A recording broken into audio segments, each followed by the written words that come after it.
Hi! வருஷத்துக்கு ஒரு தடவையாவது திருவண்ணாமலை போனா தான் அந்த இயரே எனக்கு கம்ப்ளீட் ஆன ஃபீல் ஆகும். 11 மணிக்கு காலையில கிளம்பலான்னு பிளான் பண்ணி, பேக் பண்ணி வச்சிருந்த லஞ்சையும் சாப்பிட்டுட்டு 2 மணிக்கு தான் எங்களால கிளம்ப முடிஞ்சது. என்னதான் வெயிலா இருந்தாலும் டிராஃபிக் இல்லாம பாதி தூரம் நாங்க ரீச் ஆயிட்டோம்.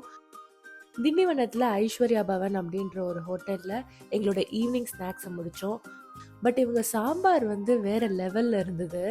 டேபிள்லயே வந்து இண்டக்ஷன் பேஸ் மாரி குடுத்துட்டு, அந்த சாம்பார ஹீட் பண்ணிக்கிறதுக்கு ஒரு பேன் மாரி குடுத்துருக்காங்க. ரொம்பவே இன்ட்ரஸ்டிங்கா இருந்தது. அண்ட் சாம்பாரோட டேஸ்ட் வேற லெவல்ல இருந்துச்சு. அப்படியே நேரா சன்செட்ட பார்த்த வழியா நாங்க வந்து எங்களோட ஸ்டே பண்ணியிருந்த பிளேஸ ரீச் பண்ணிட்டோம். ரீச் ஆன உடனே கொஞ்சம் ஃப்ரெஷ் அப் பண்ணிட்டு, டைரக்ட்டா நாங்க ஆதி அருணாச்சலேஸ்வரர் திருக்கோவிலுக்கு நாங்க போனோம். அங்க வந்து சாமிய நல்லா பார்த்துட்டு, ரூம்க்கு போய் டின்னர் சாப்பிட்டுட்டு தூங்கிட்டோம்.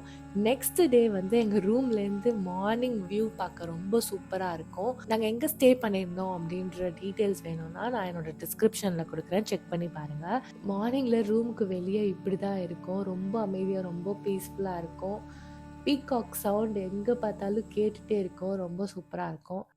ஈவ்னிங்கா நாங்க வந்து ரமணாசிரமம் போலான்னு பார்த்தோம். போற வழி வந்து கிரிவல பாதை. கிரிவலம் போல அந்த வேல போம்போது, நம்மளோட அனிமல் ஃப்ரெண்ட்ஸ் எல்லாம் போற வழியில அப்படியே மீட் பண்ணிட்டு, ஒரு ஹாய் சொல்லிட்டு, என்னோட பொண்ணு வந்து ரொம்பவே என்ஜாய் பண்ணா இந்த வியூவ. அவளுக்கு வந்து எல்லாமே கொஞ்சம் கொஞ்சமா லைவ்லியா வந்து இதுதான் மங்கி, இதுதான் மானு அப்படின்னு காமிச்சுட்டு, நாங்க ரமணாசிரமம் போயிட்டோம். ரமண ஆசிரமம் போயிட்டு, அங்க வந்து கொஞ்சம் பீஸ்ஃபுல்லா டைம் ஸ்பெண்ட் பண்ணிட்டு, வெளிய வந்தா இந்த ஆவின் பூத் இருக்கு. இந்த ஆவின் பூத்துக்கு எதிர்க்க ஒரு அக்கா வடை கடை போட்டிருக்காங்க. அந்த வடை வேற லெவல்ல இருந்துச்சு.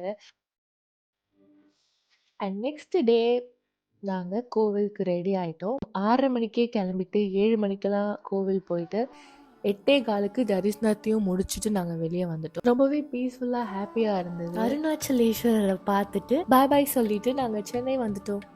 பாய்.